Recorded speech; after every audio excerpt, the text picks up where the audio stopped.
Bonjour, merci de suivre ce Facebook Live ce soir, consacré spécifiquement au Bachelor International de Rennes Business School. Alors pour parler de ce Bachelor International de Rennes Business School, nous avons deux invités. Aude Gwendoline qui est directrice de l'IBPM, en fait le programme Bachelor International, et Arthur Madec qui est étudiant en 3e année à ce Bachelor. Alors merci d'être présent. On a un certain nombre de questions qui ont été posées avant cette émission. Peut-être que, Aude, vous pouvez nous préciser ce qu'est un bachelor déjà. Un bachelor, c'est quoi? Alors, un bachelor, c'est un programme en 3 ans, donc qui, en l'occurrence, forme des managers opérationnels. Donc, pour parler plus spécifiquement de notre bachelor, c'est un tronc commun de 2 années, donc qui enseigne les fondamentaux du management. On complète ces fondamentaux par des cours de langue, donc LV1, LV2, et puis des stages dans les 3 années. En dernière année, donc après ces 2 années de tronc commun, spécialisation, 3 possibilités, banque et finance, marketing et vente, et achat et logistique. Alors le bachelor s'adresse en priorité à des terminales, sauf que vous, Arthur, c'est pas le chemin que vous avez suivi pour intégrer le bachelor de Rennes. Vous n'êtes pas venu directement de terminale. Non, moi, l'arrivée en bachelor, c'est une réorientation, donc j'ai passé un bac S en 2014. Après ce bac S, j'ai fait 2 ans de biologie.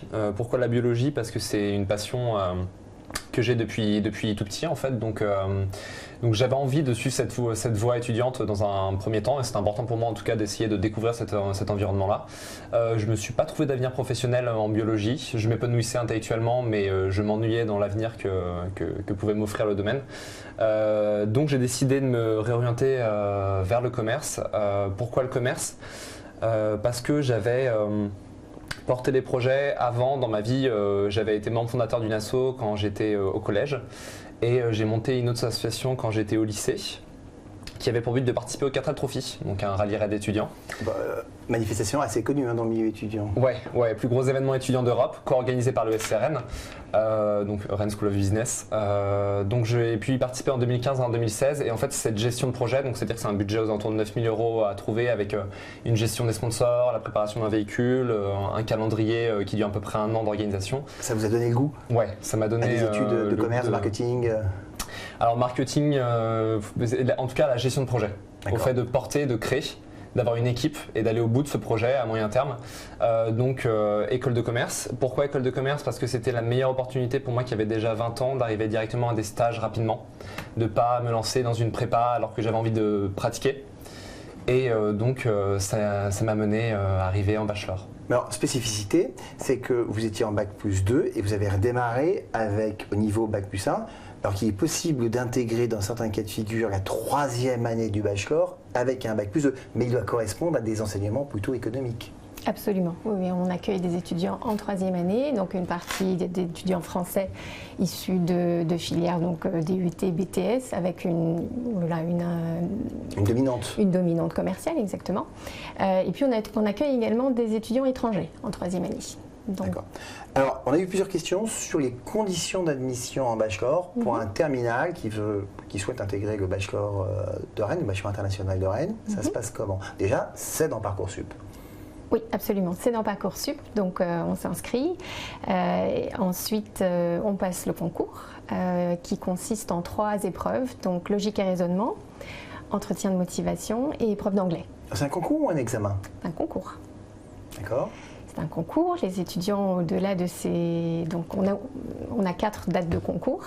Et à terme, donc les étudiants sont classés. Et puis, donc, par exemple, nous, pour la rentrée prochaine, on a 220 places, en fait, qui seront disponibles pour ces donc, candidats. On passe ces 3 épreuves et ensuite? Oui. Et ensuite? Oui. Il n'y a pas d'épreuve orale, pas d'épreuve d'admissibilité? Non, en fait, tout se passe cette fameuse journée de concours-là, en fait. Donc, si l'oral va prendre la forme de l'entretien de motivation, en fait. Et là, c'est quoi l'entretien de motivation? On doit vraiment expliquer pourquoi on va intégrer l'école. Il y a des quiz, il y a des...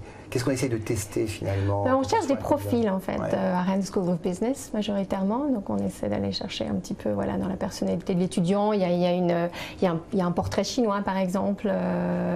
On demande à l'étudiant au préalable de faire une représentation de lui-même. Donc il peut se dessiner, il peut faire un selfie. Vous vous en souvenez, Arthur, de cet entretien? Moi, l'entretien que j'ai passé pour arriver à l'ESCRN était différent parce qu'à l'époque, c'était. Enfin, à l'époque, c'était. Il n'y a pas si longtemps que ça. Hein. Mais c'était un entretien de groupe. Donc, on était par 4 ou 5 et il y avait un atelier qui se déroulait. Donc, on avait une problématique. Chacun avait une partie de la problématique à résoudre. On devait travailler ensemble pour proposer une solution. C'était des projets différents. Moi, c'était sur l'organisation d'une municipalité. Donc, c'était intéressant parce qu'il y avait juste un collectif. Donc une position à prendre au sein du groupe. Mais j'ai pas eu cet entretien personnel qui est fait. Il me semble que ça date de l'année dernière. Et sur les épreuves, elles étaient identiques, j'allais dire, à votre époque? Ouais, les épreuves de logique et d'anglais étaient les mêmes par contre. Ouais. Ça se prépare? Ça se prépare. Je pense que ça se prépare comme toute épreuve. Maintenant, c'est vrai que le niveau d'anglais, comment il est testé, ça se prépare pas la veille pour le lendemain.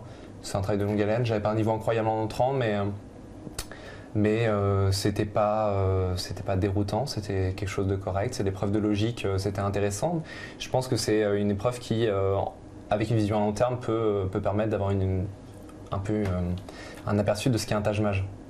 Il y a une question qui nous a été posée justement sur le niveau d'anglais, bachelor international, donc effectivement, et on en reparlera, des séjours à l'étranger importants. Est-ce qu'il y a une exigence de niveau de langue plus important peut-être que dans d'autres cas de figure? Alors, tout dépend de l'objectif de l'étudiant qui souhaite intégrer notre école, en fait, puisque depuis la rentrée dernière, on a un track anglais, qu'on appelle un track anglais, c'est-à-dire dès la première année, tous les cours sont en anglais. Donc, il faut certainement avoir un bon niveau certifié d'anglais. Absolument.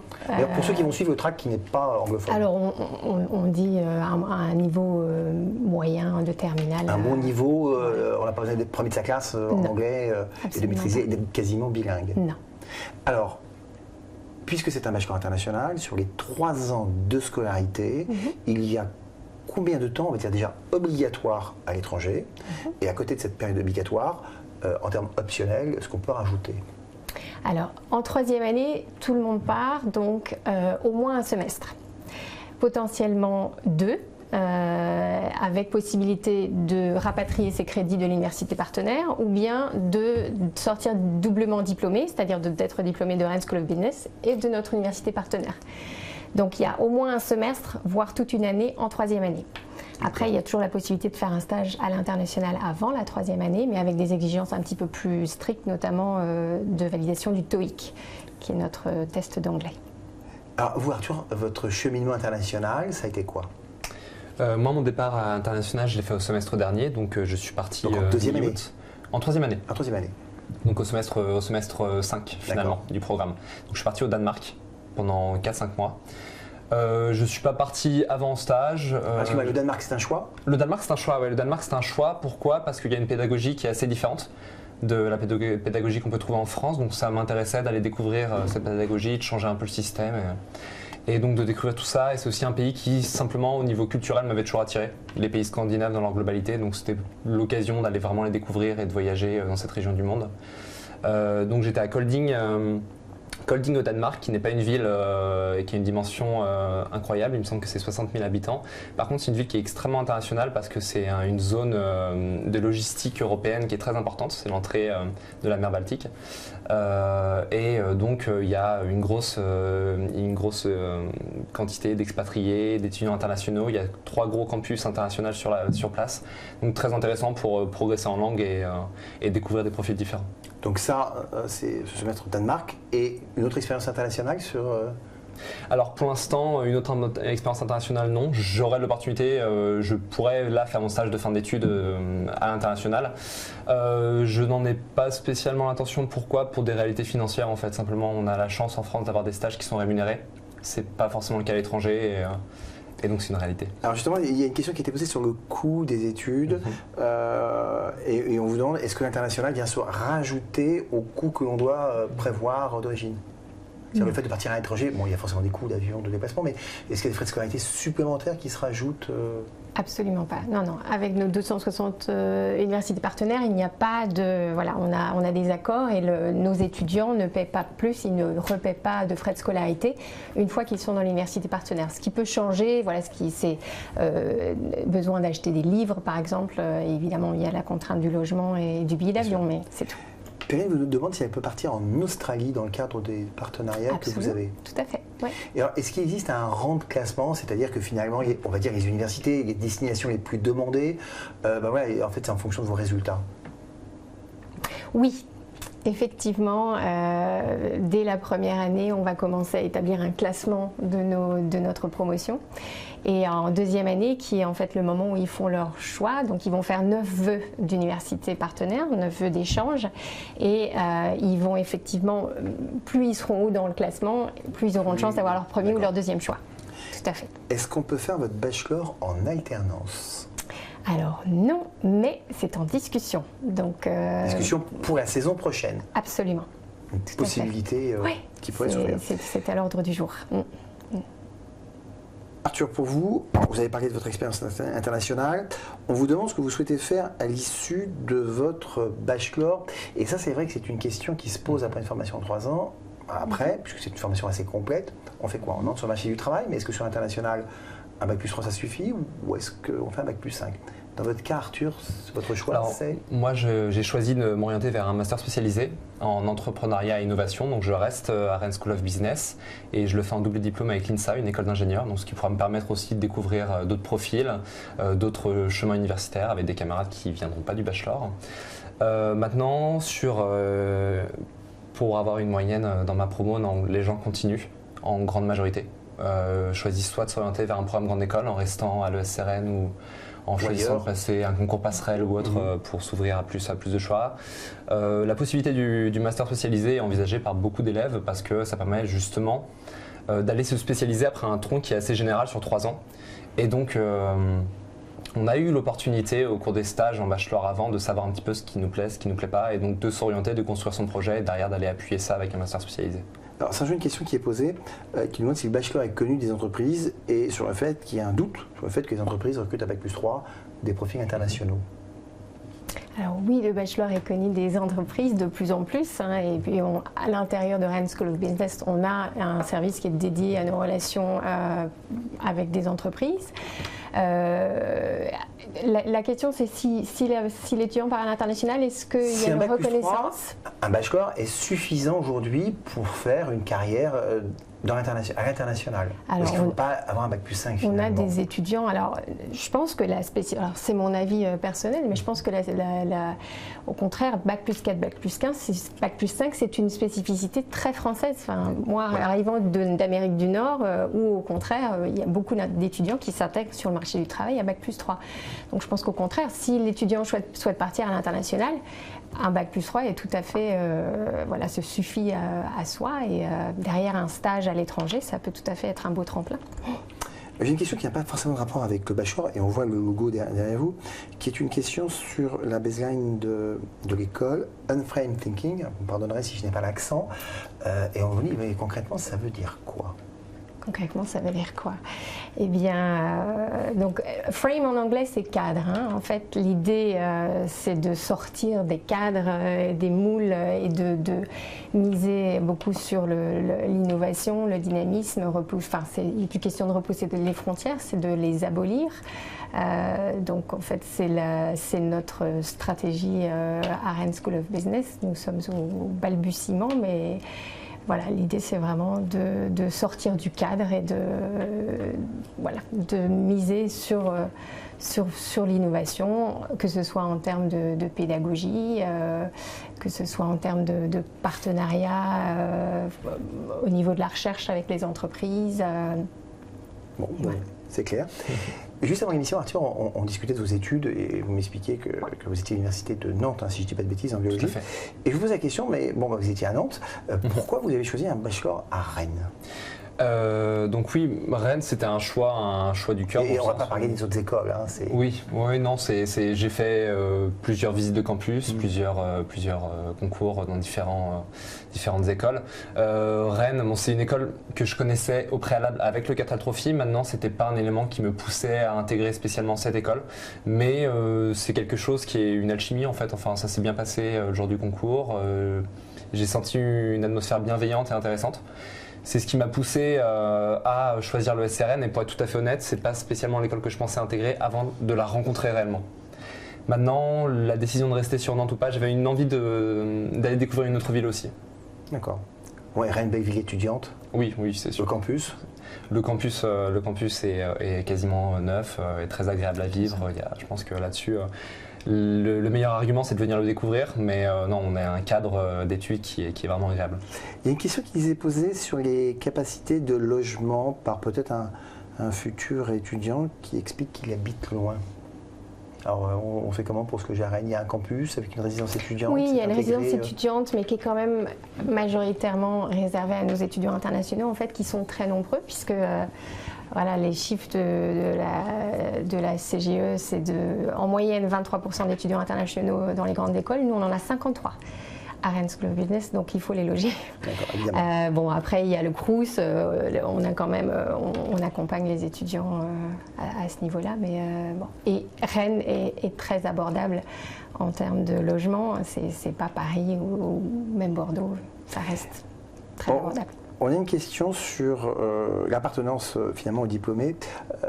Vous, Arthur, vous allez être diplômé du bachelor. Au fond, vous êtes diplômé de l'IBPM, qui est le nom, on va dire, technique de ce bachelor, ou finalement vous êtes diplômé de Rennes SB, et au fond, finalement vous êtes très proche de ceux qui aujourd'hui sont en programme grande école, qui ont fait une prépa. Est-ce qu'il y a une communauté générale? Est-ce que vous faites partie vraiment de la même école, ou est-ce que chacun est dans son coin? Il y a les bachelors internationaux dans leur coin, puis il y a ceux qui font programme grande école dans leur coin. Enfin, grand coin évidemment, parce qu'ils sont nombreux. Et puis vous avez tous les étudiants internationaux qui sont les masters internationaux. Je pense qu'on est un juste milieu entre les deux, dans le sens où on n'est pas du tout dans notre coin, on n'est pas du tout séparés des programmes grandes écoles, on n'est pas mélangés à 100% non plus. C'est pas une question d'intégration, c'est aussi une question identitaire. Le bachelor a son groupe un petit peu, a ses personnes et ses activités propres. Maintenant, toutes les différentes activités qui sont offertes par les étudiants du programme grande école sont totalement accessibles par les IBPM, sachant aussi que oui, c'est des étudiants qu'on rencontre au sein de la vie du campus et de la vie étudiante, mais aussi lors de différentes activités. Moi, j'ai eu l'opportunité d'être moniteur de l'école l'année dernière, donc concrètement, c'est représenter l'école sur différents salons, les salons Studyrama, des salons d'étudiants, et c'est des programmes sur lesquels on est mélangé au programme grandes écoles, donc c'est très intéressant pour échanger directement avec eux et avoir un contact constructif avec tous les étudiants de l'école. On va revenir sur un point que sont les conditions d'accès pour les terminales. Terminale S, ES, évidemment, pas de souci. Est-ce que vous avez des candidats qui viennent d'autres séries de terminales? Oui, absolument. On a toutes les terminales. On avait même une étudiante, on accueillait une ancienne étudiante qui a fait une série littéraire, donc absolument. Il n'y a pas de... La grosse majorité intègre après une terminale ES et S, mais on a tous les profils. Et est-ce qu'il faut, on va peut-être rassurer, mais est-ce qu'il faut être premier de sa classe pour intégrer chez vous? Non. Il ne faut pas être premier de sa classe pour intégrer chez nous, pas du tout. Alors, on cherche des bons profils évidemment, mais on cherche ce que je vous disais, des profils intéressants, des gens qui ont cette ouverture au monde justement, ce côté unframed, On a abordé l'aspect international et un aspect qu'on n'a pas abordé qui est l'aspect stage en entreprise, on va dire vraiment professionnalisation, puisque c'est quand même ce qu'on recherche en bachelor. Vous, Arthur, vous avez fait un stage en entreprise? Alors j'en ai fait 2. Oui. J'ai fait un premier stage chez Peugeot à Cesson-Sévigné en première année, donc de 8 semaines, qui est la durée réglementaire du stage de première année, sur une fonction commerciale. Donc de l'organisation d'événements, de portes ouvertes, de ventes privées, de la vente directe sur l'espace de Peugeot.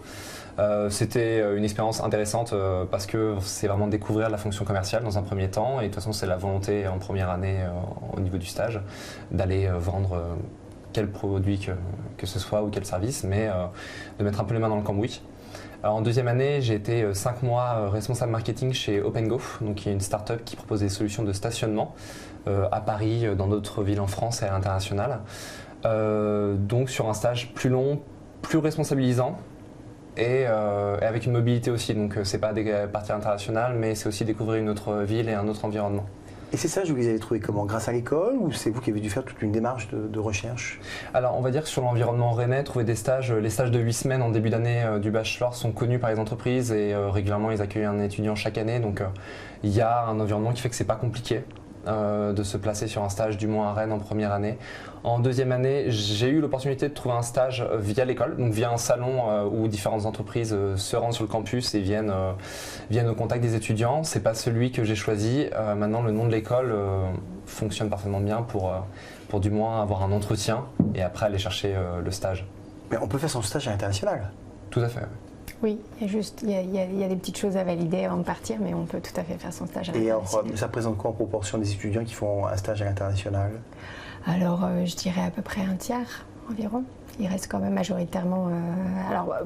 En première, deuxième année, normalement, ils font leur stage en France, mais maintenant, notamment avec notre track anglais qui vient de s'ouvrir, on accueille des étudiants internationaux dès la première année. Donc, eux, c'est quelque chose qui, en général, ils sont jeunes, ils ont envie de repartir à leur pays, donc parfois, ils vont faire leur stage à la maison.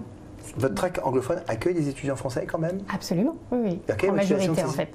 Alors, quelle est la motivation de ces étudiants français finalement de suivre un cursus complètement anglophone? Alors pour certains, par exemple, qui sont issus de lycées français à l'étranger, ça leur permet de continuer une scolarité en anglais. Il y en a d'autres qui vivent une histoire d'amour avec l'anglais et ils veulent absolument pratiquer leur anglais, mais de façon appliquée, en suivant des cours en anglais et avec cette volonté de devenir bilingue au terme des 3 ans en fait. On revient sur un point des admissions où on a Iris qui me dit je suis en bac plus 2, est-ce que vous prenez des étudiants de mon niveau pour une année? Alors oui, vous avez dit que vous preniez pour une année, mais quand même avec des prérequis. Tout à fait. Oui, Il faut quand même avoir fait un DUT ou équivalent. Commerce international, par exemple. Oui, il faut quand même qu'il y ait une composante de commerce et de management déjà bien ancrée. Et là, vous avez quand même un système d'admission différent que pour les terminales, au niveau des épreuves, au niveau de... Alors de là, l'éligibilité il y a un pré-filtrage en fait. Donc déjà, on va Sur dossier. étudier les dossiers et après, il y a un concours qui consiste plus ou moins en la même chose, avec une difficulté différente, mais donc toujours ce fameux test de logique et raisonnement. Donc on peut s'y entraîner, pour répondre à votre question tout à l'heure, il y a des sites, notamment monqui.com. Plus on s'y entraîne, plus on a de chances de réussir l'épreuve. Alors c'est plus une épreuve d'anglais, c'est l'entretien en fait de motivation devient un entretien en anglais, puisque en 3e année, les cours ne sont plus qu'en anglais à Rennes School of Business. Donc la scolarité forcément se fait totalement en anglais. C'est quoi un bon dossier? C'est quoi un bon dossier? Je dirais c'est une réelle motivation en fait d'intégrer notre école. Il faut vraiment qu'il y ait une constante, une réflexion derrière au niveau de déjà le projet professionnel qui peut déjà être un petit peu défini, puisqu'en 3e année, en l'occurrence, étant donné que les étudiants vont devoir se spécialiser, on va aller chercher ça, voir si ils ont déjà bien compris en fait la façon dont fonctionne notre programme, c'est-à-dire qu'ils vont avoir une spécialisation, ils vont arriver directement en année de spécialisation. Donc déjà, il faut qu'ils sachent si ils vont s'orienter en marketing banque et finance ou bien achat et logistique. Tandis que nos étudiants qui intègrent en première année ont 2 années pour réfléchir. Ces étudiants-là, il va falloir déjà qu'ils se positionnent. Assez rapidement. Tout de suite. Arthur, que vous a apporté la partie internationale, puisque vous nous avez dit au départ, ce n'était pas forcément l'aspect international du bachelor qui était votre première motivation. Mais alors, cette expérience notamment à l'international, vous pensez que ça vous a apporté quoi?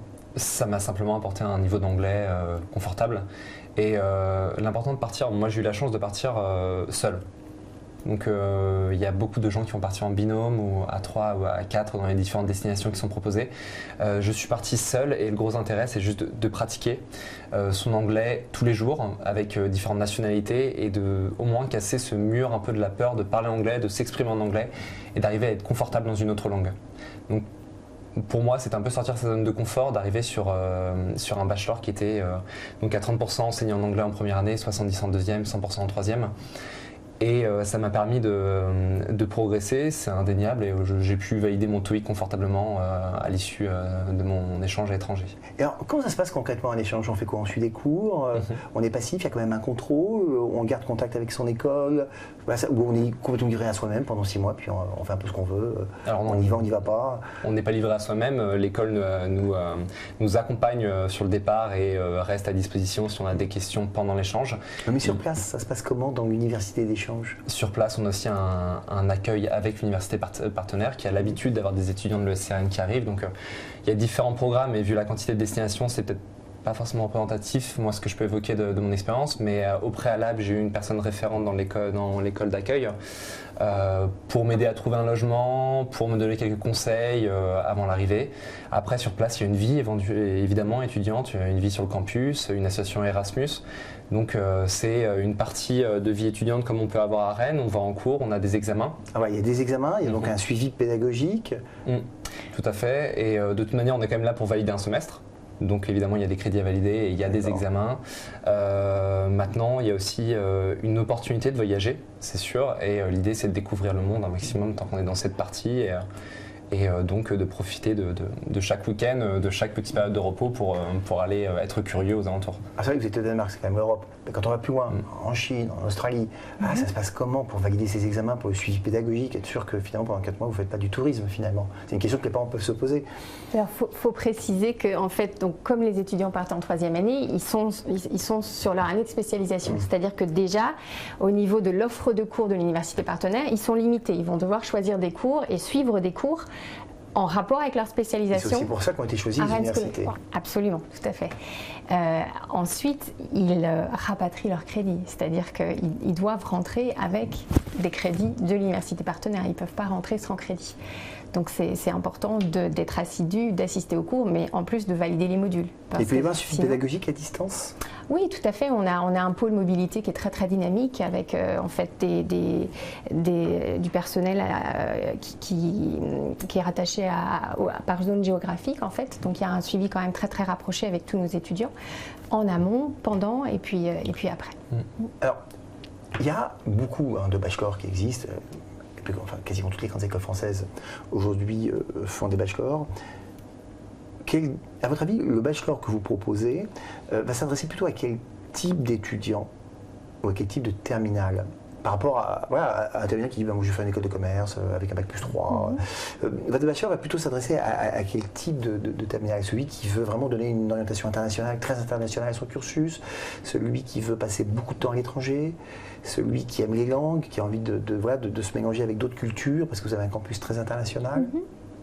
Oui, je pense que je dirais aux étudiants curieux en fait, curieux et tout à l'heure je l'évoquais, ouverts sur le monde puisque on arrive à Rennes School of Business, les membres de notre corps professoral sont étrangers à 91%, qui est quand même une spécificité surtout en France. Donc qui dit étranger dit méthode d'enseignement différente. On a aussi des enseignants, nos enseignants donc, qui enseignent en anglais, qui ont des accents différents, des approches différentes. Donc, il faut vraiment une capacité d'adaptation à ça, une curiosité, un goût de connaître l'autre. Et quand je dis autre, c'est autre avec un grand A. Vous, c'est quelque chose que vous vivez au quotidien, Arthur, sur le campus, quand vous êtes dans l'école? Ce brassage international, c'est quelque chose que vous vivez au quotidien? Ou ça reste juste un concept? Non, ça reste pas du tout un concept. C'est quelque chose qu'on appréhende et qu'on vit dans toute sa mesure en 3e année parce que une grosse partie des classes sont internationales, donc on a vraiment l'opportunité de rencontrer des personnes qui viennent d'horizons différents et en effet, comme évoqué avant, cette dimension d'avoir des professeurs qui viennent aussi de différentes destinations, c'est jouer avec des accents et habituer son oreille à différentes prononciations, mais c'est aussi différentes manières de penser et différentes manières d'appréhender des notions d'études. Concrètement, en 3 ans de scolarité, vous vous êtes fait des amis étrangers qui sont au bout du monde? Oui, dès la première année. Des contacts professionnels dans votre vie future? En fait, maintenant, il y a donc deux parcours en bachelor avec un 100% anglophone et l'autre je n'ai plus généraliste. Quand je suis arrivé, il y en avait un seul. Donc en effet, il y avait déjà des étudiants étrangers dans ma promo et oui, bien sûr, on tisse des liens avec eux comme on tisserait des liens avec d'autres Français et on garde contact derrière. Oui. Quel conseil vous pouvez donner à un terminal qui s'apprête à passer les concours ou qui s'apprête à découvrir votre école parce que qui va préparer les concours? C'est quoi? C'est de beaucoup bosser? C'est au contraire d'arriver plutôt détendu? Les petits conseils pratiques hein, quand on s'apprête à venir chez vous sur une des 4 journées d'épreuve. Une tenue costume-cravate pour les garçons, tenue pour les filles Voilà, on peut laisser la cravate et le nœud papillon au vestiaire. Bon, on demande un certain respect par rapport au jury. Effectivement, il faut éviter les baskets et le sweater, hein, comme on dit. Mais je dirais que comme une personne qui va à un entretien de motivation, je pense que ça commence par une visite de notre site internet. Pour mieux explorer le programme, peut-être déjà aller voir nos universités partenaires. Ça commence par ça. Ensuite, sur les épreuves à proprement parler, les épreuves de logique et de raisonnement, ça je conseille fortement de s'entraîner. Et ça paye.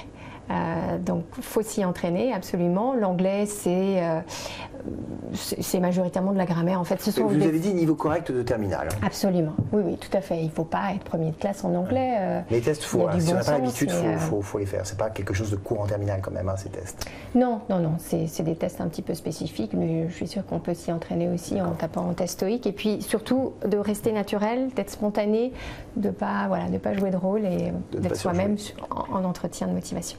Et vous, Arthur, un conseil pour les jeunes qui vont rejoindre peut-être l'école? Je pense que le conseil, c'est d'arriver avec un mot en tête, la curiosité.